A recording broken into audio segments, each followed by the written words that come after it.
It's my great pleasure to introduce Chaak-Ming. He's from the Education University of Hong Kong. And the title of this talk is Enhancing Linguistic Diversity in Hong Kong, the Development of Digital Resources of Cantonese, Waitau, and Hakka. Thank you so much for coming. Thank you. Okay. Oh, I have to, sorry, I missed the introduction. Okay, Chaak-Ming is an assistant professor in the Department of Linguistics and Modern Language Studies at the Education University of Hong Kong.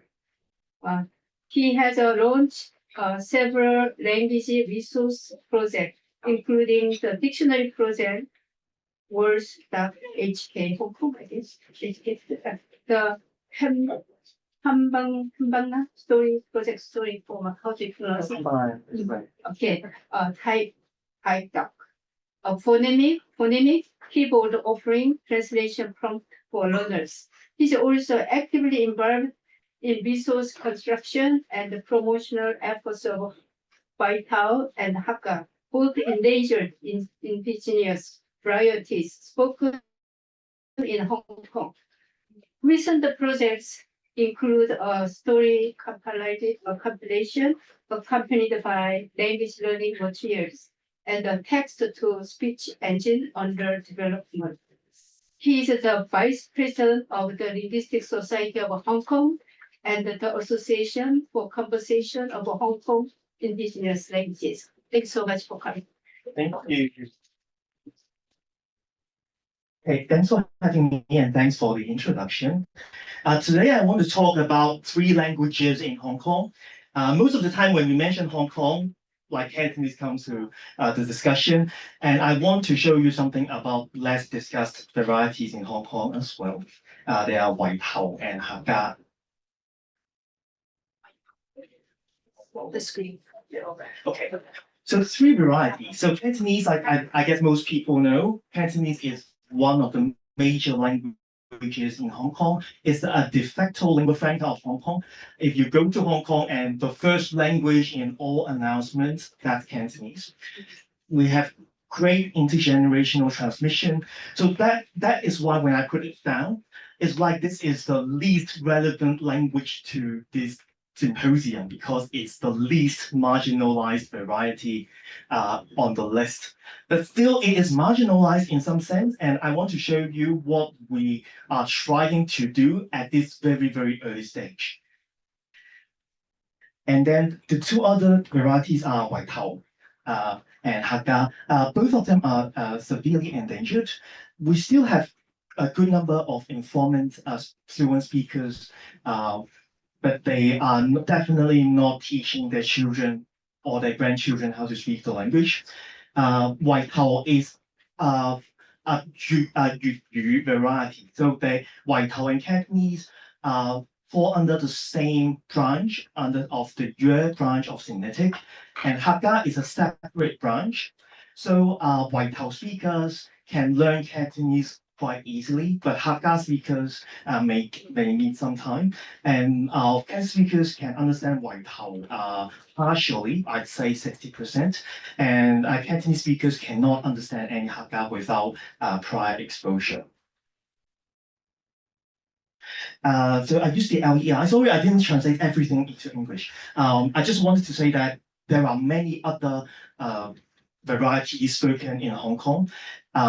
But except Waitau and Hakka, all other varieties are critically endangered, and we don't think we can revitalize them with limited resources. So our efforts focus on Waitau and Hakka only at the moment. If you are interested, we can go into these other varieties. So today I want to show you, first of all, like the languages in Hong Kong, and then the 2 front lines that we are fighting. The first line is that we want to battle the marginalization of Cantonese, and the second line, the second battlefield is to save endangered Waitau and Hakka, and I'll talk a little bit about our strategic goals as well.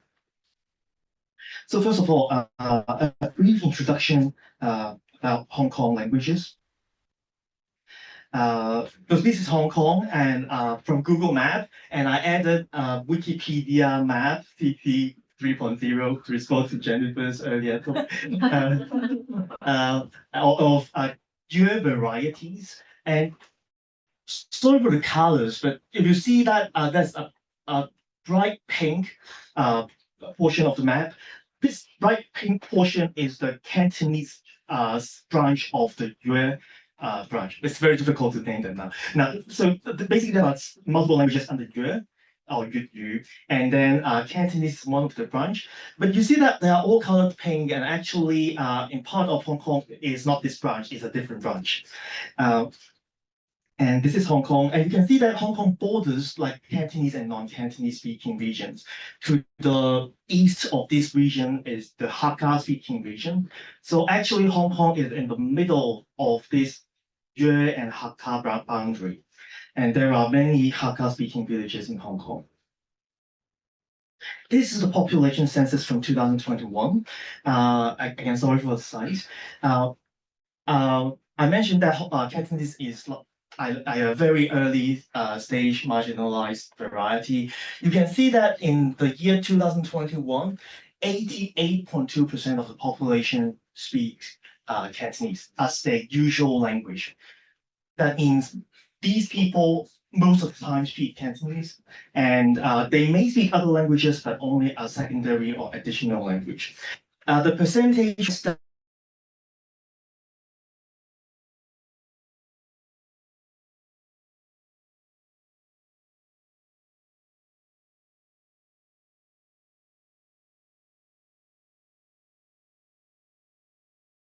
safe.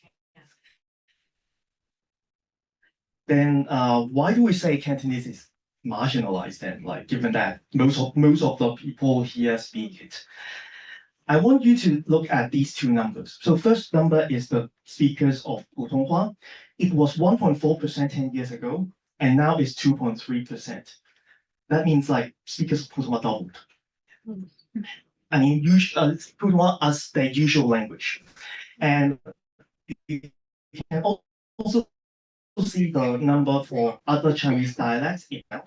And other Chinese dialects include Hakka and and actually the drop is accounted for by the drop in Hakka. Hakka dropped the most in the recent years. And also you see a rise in English, but that's not the key message that you see. Another table from the same census, you can see that the number of speakers who can speak Cantonese went down from 95.8% to 93.7%. Again, still a very high number. If you work in like revitalization, like this is like the ideal state that we want to reach. But again, the problem is that apart from Cantonese, you see two major languages here, English and Putonghua. Putonghua is the standard variety of Mandarin. You can see that both Mandarin and English went up a lot.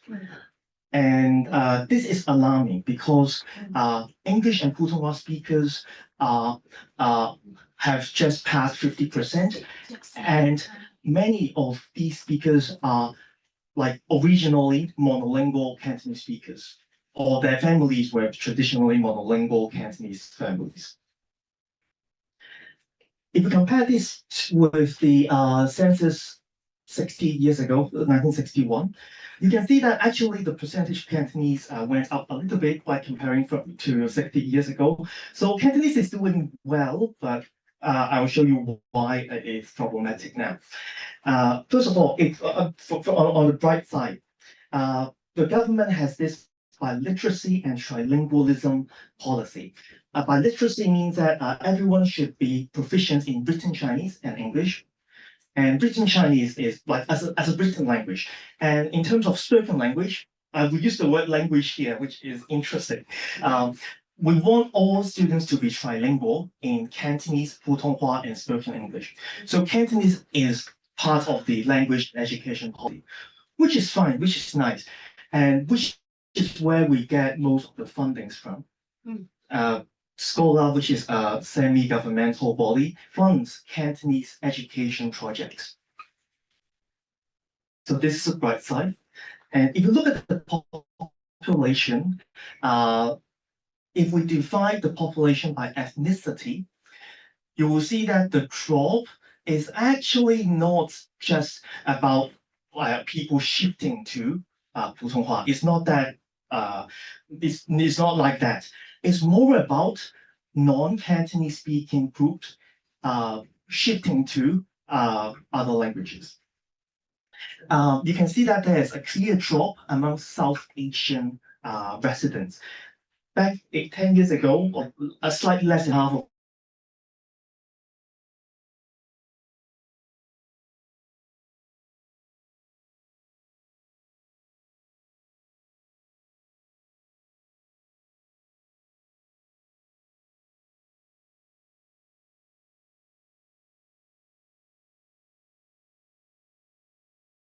Hong Kong.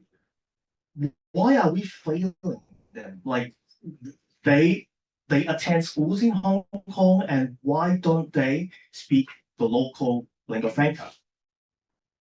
I'll skip the MCR announcement. Basically, it was Cantonese English, and now it's Cantonese Mandarin English. And also on the bright side, we see Cantonese being used as a written language. This image came from my credit card statement. And you see that my credit card statement, which should be a formal contact, you see Cantonese instructions. You see specific morphemes used for Cantonese. And also this child-directed poster also has Cantonese on it. We see Cantonese used as a written language in texting, on social media, newspaper, gossip columns, client communication, like when we use WhatsApp, we use Cantonese, and increasingly also in literary work. I'm going to, actually we can share, pass this around, like we've got something on the table. So there are more written work done in written Cantonese, which is a good thing. And here comes the problem. Ethnic minorities are great members of our community, and we want them to be part of us. And most Hong Kongers feel that they are part of the Hong Kong community. The problem is that many of them want to learn Cantonese, and they cannot learn it because of the education policies. We have abandoned segregation in our education system, but we do not have a curriculum for L2 learners. So now L1 speakers of Cantonese and also speakers of other significant languages, they can pick up Cantonese in a classroom setting, but usually not for ethnic minorities. Usually they're from South Asian backgrounds, because we simply do not have enough and adequate support. I want to show you some geographical distribution as well. Cantonese is spoken geographically everywhere, even in the least Cantonese area like the Central and Western District. More than 80% of the population speaks Cantonese. On the other hand, we covered 3 languages today. Hakka, which was spoken well before British rule, is now only spoken by 4.2% of the population, and even in the most concentrated area, only 9.78% speak the language. So this is problematic, and it is difficult when we promote one language, when there's only one marginalized or endangered language. We can promote that proudly, hey, please speak this language. But in the case of Hong Kong, if we keep on promoting Cantonese, I feel bad for other varieties also spoken in Hong Kong. And this makes me think, what can we do about this? Is there something wrong with the language ideology of us that causes this language shifts, ongoing language shifts, not just from Cantonese to other languages, but also from local varieties to Cantonese? So a summary of the language use situation. Now, Cantonese is the major spoken language. It's used in all domains. There is a diglossia. So in some cases, but actually in most of the time, we use written Chinese. But written Cantonese is also found in Hong Kong. Now, the 2 threats that we are facing, English and Putonghua, they are used by more than half the population. these two are actively promoted in the education system, more so than Cantonese. And they are displacing Cantonese in multiple domains. And unfortunately, some children are shifting to English, especially after COVID. And then local and indigenous significant varieties, they are either severely endangered or critically endangered because we just shifted to Cantonese. And there is a low visibility for these varieties. I want to give you an overview of these shared issues. One issue with all three, Cantonese, Waitau, and Hakka, is that speakers emphasize on the vulgarity of these varieties. It's not like they hate their languages. It's more like, I like my language because I like our swear words. Which is really bad because every time when a TV show like Hong Kong or elsewhere shows swear words, people are super excited. They are so hyped. Like these quotes are like real. Cantonese is unique because our swear words are strong. And then also, if you talk to speakers of Waitau and Hakka and other Linguistic, they will say, "Oh, we speak the rural tongue, like this, like the we are farmers or we are fishermen, like, and that's why we speak this rural tongue." I think we have this shared problem in other East Asian contexts as well.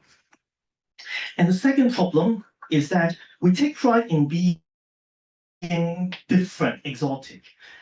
We are great because we are not learnable. So Cantonese is a good language because no one can learn Cantonese. Because our tones are so difficult, because there are 30 different words to say something in Cantonese. Because this one single word means 20 things, and you learners will never learn Cantonese. So this is problematic when we want to promote a language. And also we tend to define Cantonese negatively.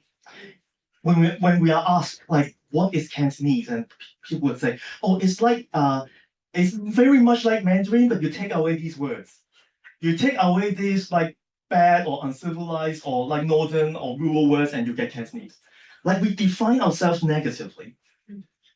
Or Cantonese is different because, well, it's not in written Chinese, so we're different.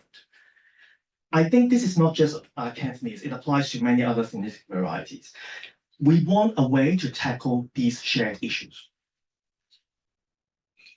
And these shared strategies, actually, I went to成功大学in Taiwan to talk about this a little bit. The shared strategy is that we want to promote, which is strange because diglossia is something like in the past, but we want to promote diglossia. And at the same time, we want to promote vernacular writing. By diglossia, we mean we use a different written and spoken language. Should I written? And by vernacular writing, we mean that people should write in the same way as they speak. Now, they seem to be contradictory, but actually they can be done, both can be done at the same time. So by diglossia, we're referring to how we use Han characters, Honzi, Hanzi, Hanja, Kanji, as a language-independent writing system. That means no matter what we see, as long as it's written in these Han characters, we read them in our local tongue, our local languages. We want to decentralize standard written Chinese so that standard written Chinese is a neutral written language. You should not be reading it only in Mandarin. You can read that in any languages you like. Hopefully, by doing so, we can preserve the higher register use for these regional languages with minimal translation costs. We don't have to translate words from Mandarin or into our native languages. We just read them out character by character with the pronunciation. But this is not the only thing, because if you do this only, it will give you an impression that only Mandarin is the good Chinese because you have to write as if you are a Mandarin speaker. We also want to promote vernacular writing at the same time. That means if you speak Cantonese, you speak Waitau, you speak Hakka, write in your own vernacular. We develop systems so that you can write in your own vernacular. The grammatical structure, the lexical items, everything should look like the spoken form, but in a more refined way. By promoting writing in vernacular, and also the tools that support this kind of writing, we feel that we can promote the use of people's mother tongues without compromising their written Chinese ability. So these are the shared strategies. It may feel abstract. Let me give you some actual examples. Now, in terms of Cantonese marginalization, we see these three problems. So there's a widespread use of Putonghua among school children, and this is due to a change in population structure. And Cantonese is not emphasized enough in the education system. And also, we've got some problematic language ideologies. I'll just go through this quickly. Now, we have less Cantonese-speaking school children now. There are lots of reasons. So first of all, low birth rates. Hong Kong has one of the lowest birth rates in the world. And this is kind of due to widespread pessimism. I don't blame people. But also, as a parent, I am criticized for having children, which is really bad. Like, I take my kids out and people would like yell at me, like, why would you have kids? Like, what, you're harming your kids by giving birth to them. So this is problematic. So like local people tend not to give birth. And then we have newcomers. In the past, many newcomers came from Guangdong, and they used to speak either Cantonese or Hakka. Now they speak Putonghua because this is the language there. So the problem is this: now Cantonese-speaking children accounts for about half of our school children. And they are divided into two parts. Like some of them go to international schools where English is used. Some of them go to local schools. Local schools are usually Cantonese schools, but other kids speak Mandarin. Then what would happen? I take my eldest daughters as an example. My eldest daughter doesn't speak Mandarin, and she was added to a WhatsApp group. And in that WhatsApp group, like all other school children, talk in Mandarin. And most of them are native speakers of Mandarin. So they are not shifting. Their parents speak Mandarin to them, and so they speak Mandarin to their friends. So local children are divided, and Putonghua speakers become the majority or a significant minority in most classrooms, and they are spread in all regions, all geographical districts. And at the same time, Cantonese students are encouraged to accommodate immigrants. So accommodation is a nice gesture, but it's not nice when you are a speaker of a marginalized language. And we also see some Putonghua children who refuse to speak Cantonese with peers. That is region specific, but we do see cases of this. So this is one problem. The second problem is that although most schools are Cantonese medium schools, so most schools teach every subject in Cantonese, at least at the primary level, the Chinese subjects are sometimes taught in Putonghua. So I think that may sound odd. So in the past, everything Chinese related was conducted in Cantonese. I'll show you quickly how this is done. But now Chinese subjects can be taught in Putonghua, and schools can make this kind of decision. So that means school children may receive less education in Cantonese. Not like they don't have Cantonese, they are exposed to Cantonese. But past it was like everyone is Cantonese, and now Chinese subjects, when we talk about like formal language use, things switch to Putonghua. Things get better in the secondary schools. So, and by using Putonghua in Chinese classroom, the problem is that the community, the users, the learners may equate Mandarin with written Chinese. And sometimes these textbooks even come with Putonghua pinyin. which is actually okay because we can ignore them. But the problem is if your text is written with Putonghua in mind. Let's say now today I want to teach you something about poetry, but every poem's rhyme in Putonghua and not Cantonese. That would be problematic. So local students and EM students are disadvantaged. I need to skip this. And also some problematic ideologies like we should never write in Cantonese because it's unrefined. And Cantonese is unlearnable and there's only one correct accent and it's useless because like outside of Hong Kong, no one speaks it. So people go to Guangzhou, they speak Mandarin. So problems, lots of problems. Then what do we do then? Like, this time I'll keep this short. Basically, we want some kind of standardization, some accommodating standardization. We want to have romanization systems, we want to have dictionaries, we want to have keyboards, we want to create games, we want to publish books in written Cantonese. I think we are passing all these written Cantonese books around. We want to create storybooks for local children as well as people who have migrated elsewhere, and debunking myths appearing on TV and so on. And we've done all this. Luckily, we have the resources and people. We've done all these things. One thing I found that is this. This is the Voice.hk Cantonese dictionary. I think it's the first compilation of Cantonese dictionary from Cantonese to Cantonese. So the explanation is also in Cantonese. It's a monolingual and bilingual dictionary. And then we wrote contracts in Cantonese.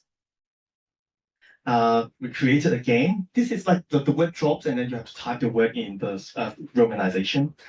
And this is Rhyme.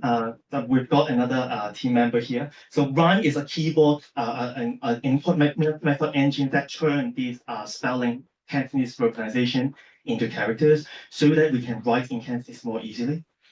Canto Key, another keyboard, and TypeDuck is one of our newest keyboard. Let me show you how it works. So you type things in Cantonese spellings, and then you see underneath the words, you see the English translation, right? And we manually added all these English translations, and there are 120,000 entries in this input method, so that ethnic minority students can learn Cantonese. They can use Cantonese on their phones and PC and Mac. And of course, we provide multilingual translations. Like we have like multilingual, like you see Indonesian, you see Hindi and Urdu, Nepali. And a friend of us developed this visual fonts so that teachers don't need to convert them. They don't need to add these pronunciation guides because these guides will be added automatically by switching to a font. And in learning materials, this one like a color game, but I'll skip that. Storybooks, we created 40 storybooks. I think I passed 4 around. And also we published 250 stories online on YouTube. And Unicode support, if a character cannot be written, we add them to Unicode. We publish books with these unwritten words, and then we add these characters into Unicode by writing proposals. Some progress is that like we have a more standardized written Cantonese convention now, and we have storybooks and other tools.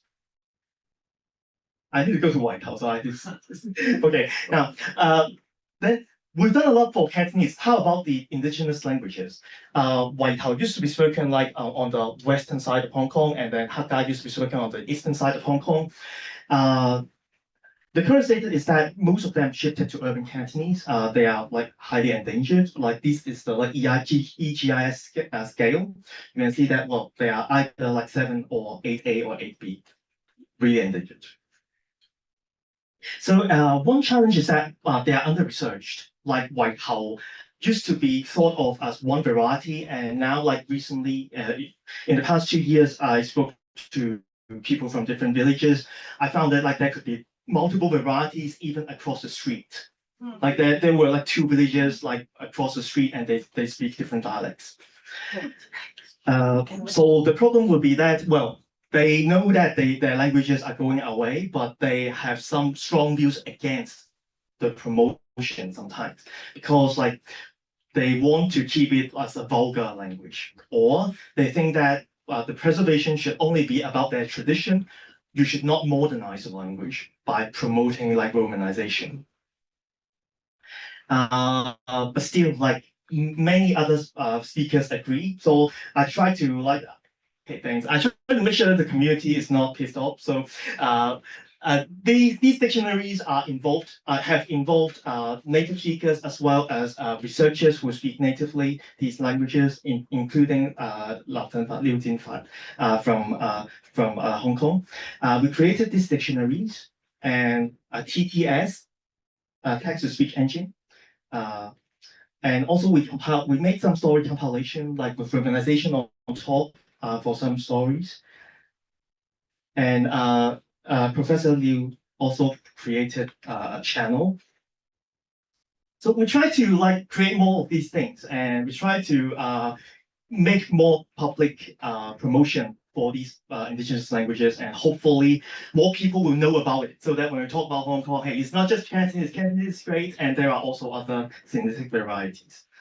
So let me wrap up. Sorry for overrunning. Now, we're fighting multiple fronts. Like we want to promote Cantonese under pressure from English and Putonghua, and we want to revitalize two indigenous languages. And in order to make sure they thrive, this is the strategy. We want to promote diglossia so that we can always read out characters in the native languages. And we also want people to practice writing their vernaculars so that we don't have to always resort to Mandarin when we write. So I think I will stop here. Thanks for listening, and we welcome any questions. Any comments, questions?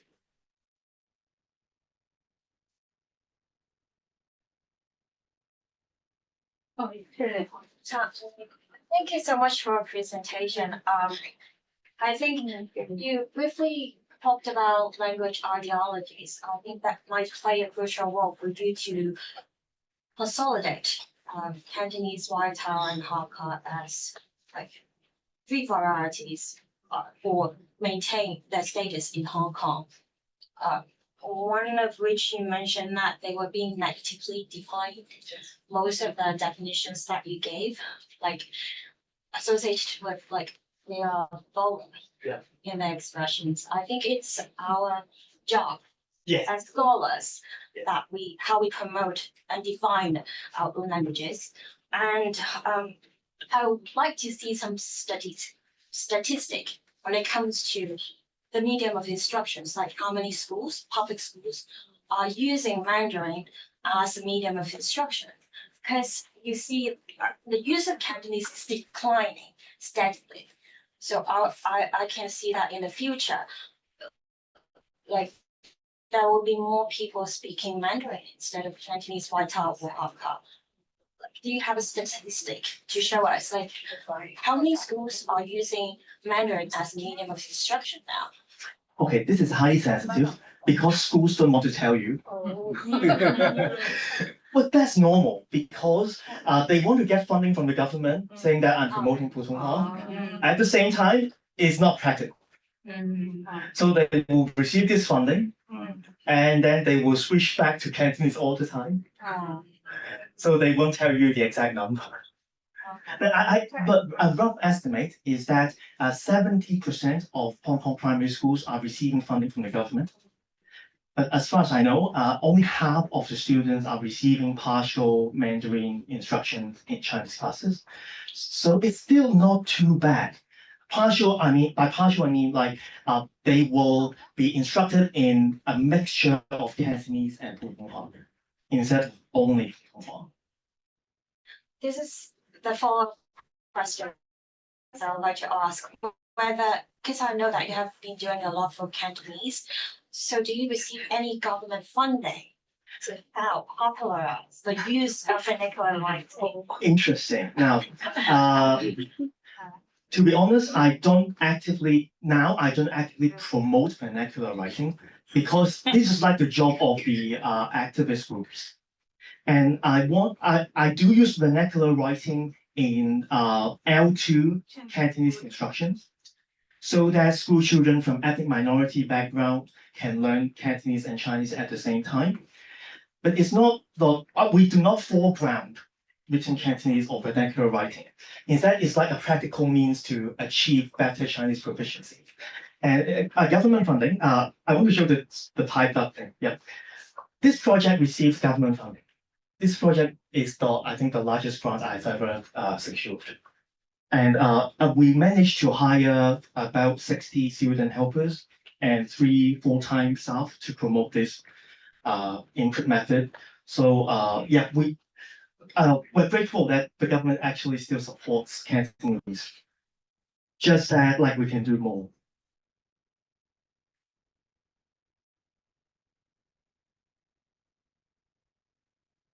I have one quick question. In American academia setting, what do you think of many schools offer only Mandarin and Cantonese? But I remember University of Hawaii used to offer Cantonese. I don't know whether it's still open. So what do you think of the teaching majority Mandarin only than Cantonese? I think there are two things. Like popular culture is one thing. Like now we have more like boys bands. I think things are getting better. But the second thing is that Cantonese speakers need to learn how to promote our languages. Like saying that Cantonese is the most difficult language is not going to help. I keep telling people, like, if you have 3 months, you can learn Cantonese. Oh, yes, please. Yeah, we have a question from a virtual attendee. They say, you mentioned something about Cantonese romanization in typing. I wonder if romanization will be introduced as a new writing system to make Cantonese easier for ethnic minorities and foreigners to learn. Thank you. Romanization is now used as a tool. It's not used as a writing system because native speakers and local Chinese, ethnic Chinese usually don't know how to read Romanized Cantonese. At least they may not know the system very well. So it's now just an auxiliary tool. I guess it will not become like writing system in the near future. But it may, if you look at these published storybooks from us or from other parties, many of them include romanization. So it's possible that in the future we use both, like the case of Taiwanese.